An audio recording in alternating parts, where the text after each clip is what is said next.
Voilà, à nouveau ensemble pour partager une autre valeur. Aujourd'hui, c'est le respect. Mm. Même question d'introduction. Qu'en penses-tu? Qu'est-ce qui te vient à l'esprit quand on parle du respect? Ce qui me vient à l'esprit quand on parle du respect, c'est pas forcément comment Dieu met en pratique le respect. Enfin, si à chaque fois tu mets en Comment lui valeur. le vit? Comment non, lui, il va le mettre, il va l'illustrer en fait D'accord. de son côté. Mais là, moi, ce qui va m'intéresser, c'est plutôt, enfin, ça me fait écho par rapport à comment nous, est-ce qu'on respecte Dieu. Enfin, tu sais, dans cette question-là. Mhm. Parce que j'ai l'impression que parfois, ben, Dieu, ça devient un bon génie, un bonus, où on vit chacun notre vie. On va à l'église le samedi, par exemple, où on prie avant de manger. Enfin, voilà, ce genre d'habitudes qui deviennent finalement ben, des réflexes. Et que respecter Dieu, c'est peut-être, enfin, c'est beaucoup plus que ça. Et je pense que parfois, on oublie cette relation-là qui doit être aussi dans la réciproque et dans le respect envers Dieu. Alors, je vais plus loin dans ta pensée, mais tu me dis si c'est ça ou Mhm. pas. Ça veut dire, est-ce qu'à un moment, certains types de prières, de comportements avec Dieu, peuvent être de l'irrespect dans la façon dont on le vit? Parce qu'il n'y a que ça? Alors non, parce que ça, je pense que seule la personne qui prie peut D'accord. juger si Hmm. elle est dans l'irrespect ou pas. Mais c'est que pour moi, quand Dieu, on s'engage avec lui, bien qu'il y ait le pardon, etc., ça ne nous permet pas de vivre n'importe quoi. Et je pense que quand on veut vivre avec Dieu, on est dans une relation avec lui et on ne peut pas se permettre de vivre n'importe quoi. Et donc je pense qu'aussi dans ce qu'on doit chercher à vivre, il faut qu'il y ait une certaine forme de respect envers cette relation-là, Avec Dieu. avec Dieu D'accord. et parfois qu'on peut oublier parce que ben, Dieu est un bon génie ou un bonus auquel on va penser quand on a vraiment Oui, besoin oui. ou à certains moments. D'accord. Euh, c'est intéressant, hein. Enfin, c'est toujours intéressant, mais je veux dire, c'est jamais forcément comme moi j'aurais abordé les choses. Mais ce que tu Ouais. dis, voilà, je vais prêcher pour ma paroisse en fait. Ça me fait penser à deux versets de Jean. Avant d'en parler, Jean va qualifier Satan dans, je crois que c'est le chapitre 8 de son évangile, et il lui donne deux qualificatifs. Il est homicide et menteur. Ok. Donc meurtrier et menteur. Ça, c'est des mots qui me reviennent, homicide, mais meurtrier et menteur. Et les deux seules fois où Jean réemploie ces adjectifs, c'est en une seule occasion, dans deux passages différents. C'est quand quelqu'un dit qu'il aime Dieu et qu'il n'aime pas son frère. Ouais. Et je trouve ça quand même très violent. C'est-à-dire, dans deux passages différents, Jean dira, c'est dans ses lettres, hein, c'est plus dans son évangile, si vous dites j'aime Dieu, mais que vous n'aimez pas votre frère, à un moment il dira vous êtes meurtrier, et à un autre moment vous êtes menteur. Quand je dis que je prêche pour ma paroisse, c'est que ça me va très bien ce que tu as dit. Mais tu vois, j'interpelle aussi sur le fait que si on est sensible à ce que tu dis, et qu'en fin de compte on se dit ouais mais Loredane elle a raison, je devrais peut-être dans ma relation à Dieu, peut-être pas l'instrumentaliser, j'ai un Mhm. peu compris ça, je vais avoir plus de respect pour Dieu, et que dans un même temps on n'en a rien à faire De de son l'autre, frère ou de qui que Dieu ce soit. dira non, non, là franchement ça suffit pas. Oui. Celui qui dit Ok. qu'il aime Dieu et qui n'aime pas son frère, respect. Puis le rapport entre amour et respect, moi j'y reviendrai par rapport à mon expérience personnelle. Euh, tu veux dire quelque chose là? Non, bah non, ça. Donc, oui, mais je peux en parler tout de suite du coup. On a commencé nos échanges avec l'amour. Mhm. Et encore une fois, je le répète, c'était compliqué pour nous de parler de ce qui était de l'amour, enfin de définir l'amour, c'est ça que je veux dire. Et souvent dans mes échanges avec telle ou telle personne, j'en arrive à proposer la notion de respect à la personne quand j'ai l'impression que j'arrive pas à expliquer ou qu'elle n'arrive pas à comprendre ce serait d'aimer une personne. Et moi, dans mon parcours, ça a été parfois un peu la solution. J'espère que je vais bien m'expliquer. Mais si j'arrive pas à aimer la personne ou si j'ai l'impression de ne pas l'aimer pleinement, au moins il faut que je la respecte. Ça me semble plus facile à définir. Tu vois ce que je veux dire ou Mhm. pas? Par exemple, je ne peux pas t'insulter. Tu vois, ben déjà, si je dis ouais, vraiment cette personne, alors ça ne sera pas toi, mais j'ai du mal à l'aimer, mais au moins je la respecte, tu vois. Alors, je pensais à des versets bibliques par rapport au respect.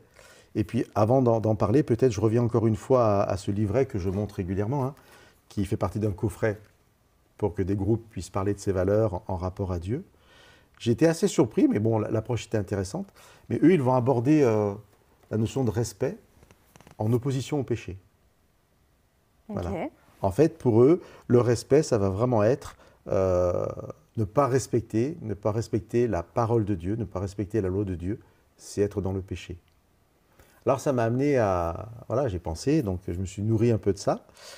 Et sur les 9 valeurs que nous partageons, je vais te les reciter lentement. Et tu vas essayer de me dire pour toi, donc il n'y a pas de bonne réponse, pas de mauvaise réponse, hein, laquelle, si elle n'est pas respectée, devient un péché. Est-ce que je suis clair? Eux disent, si tu n'es pas dans le respect, tu es dans le péché. Ils disent, l'opposé au respect, c'est le péché. L'amour. Bah oui, si tu ne respectes pas l'amour. Je suis d'accord. C'est moi, je l'ai fait aussi. Hein. Le pardon. Aussi.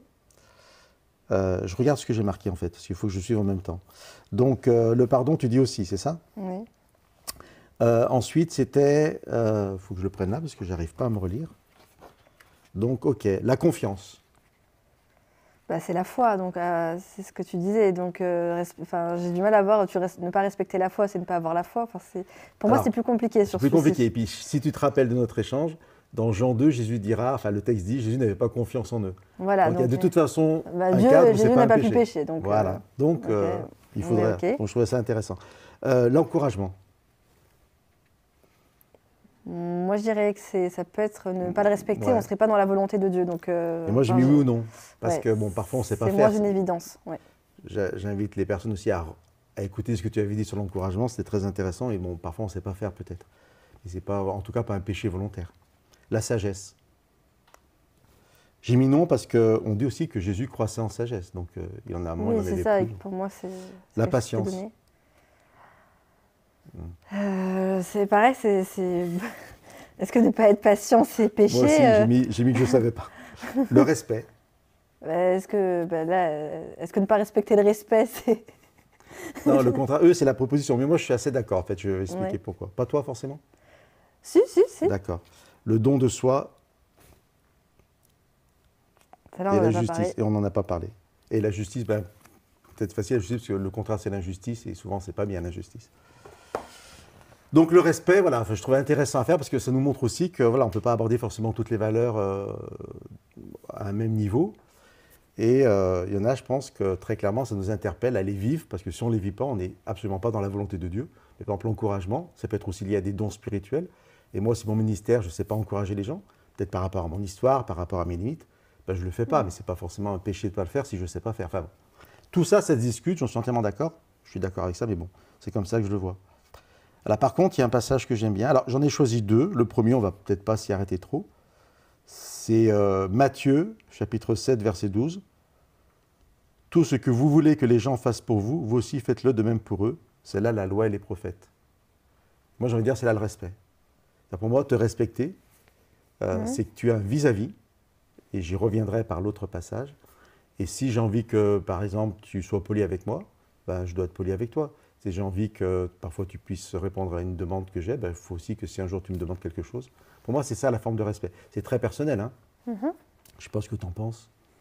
Oui, c'est se comporter comme tu aimerais que l'autre se comporte avec toi. Tu ne me contredis pas. C'est bien. Je te suis pour l'instant.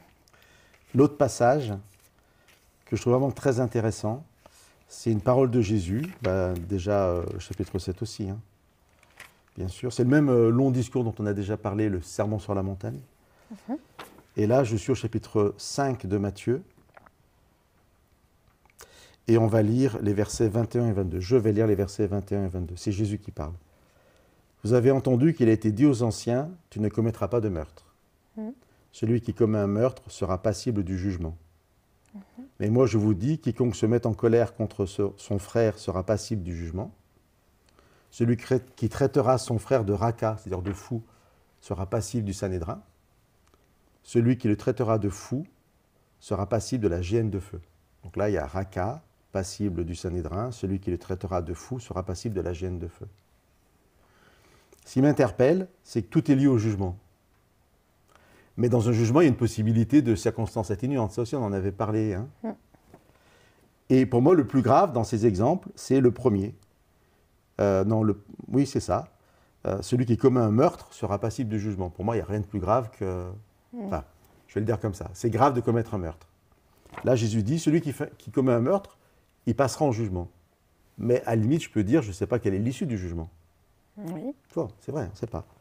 Puis quelque chose qui me semble quand même beaucoup moins grave que tuer, c'est le dernier, celui qui le traitera de fou sera passible de la géhenne de feu. Et pour ceux qui ne sauraient pas ce que veut dire l'expression, ça veut dire l'application d'un jugement très négatif, c'est une destruction éternelle.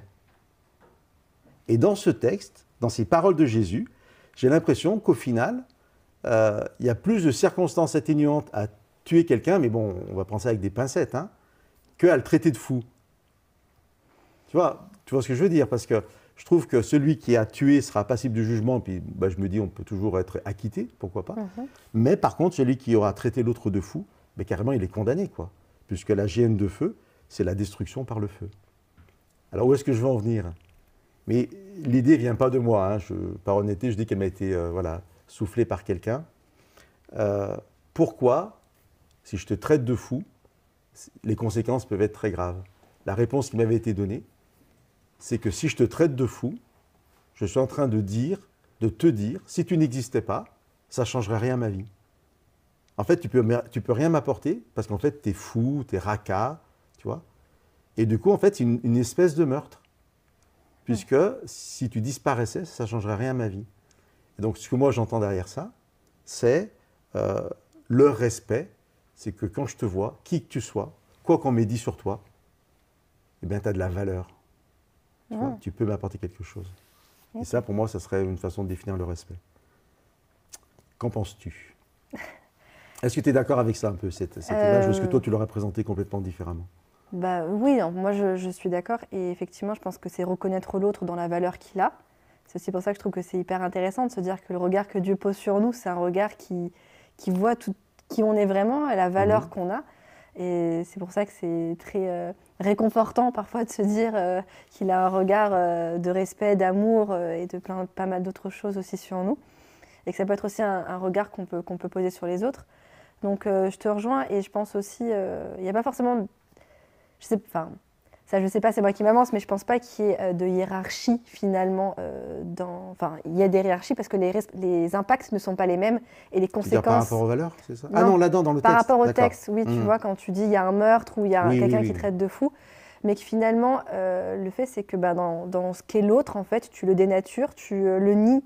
Et je pense qu'effectivement, traiter quelqu'un de fou ou tuer quelqu'un, c'est le nier dans ce qu'il est. Et tu lui dis, en fait, c'est ce que tu disais un petit peu, hein, tu n'as pas ta place. Donc, je comprends ce que tu veux dire. Je comprends ce que tu veux dire dans le rapport à l'autre. Moi, ce que je trouve encourageant, alors je vais parler de mon expérience personnelle, c'est que parfois, on ne sait pas comment aimer, ou on a des difficultés à aimer quelqu'un. Puis, je vais oser le dire, parfois, on a des bonnes raisons. Et pour moi, en fait, dans mon expérience personnelle, encore une fois, le respect, ça peut être une première étape. C'est-à-dire que je m'impose le respect, parce que je trouve qu'on peut se forcer à respecter peut-être plus facilement que de se forcer à aimer quelqu'un. Et là encore, ça se discute. Je disais tout à l'heure que respecter quelqu'un, c'est lui donner de la valeur. Mais en même temps, pour garder cette expression, valoriser quelqu'un, c'est l'amener aussi à s'épanouir différemment, à exprimer autre chose. Et mon expérience personnelle, pour des raisons sûrement idiotes, hein, parce que je suis obligatoirement fautif, c'est ce que je veux dire, j'ai du mal à... Peut-être je manquerais de respect par rapport à quelqu'un, je ne sais pas, il m'énerve ou je n'ai pas envie d'eux. Je vais me forcer, en fait, à avoir du respect, c'est-à-dire à valoriser la personne. Ça pourrait être tout simplement l'écouter vraiment, tu vois, même si je crois que tout le monde m'a dit, alors lui, il est pénible quand il commence à parler. Non, non.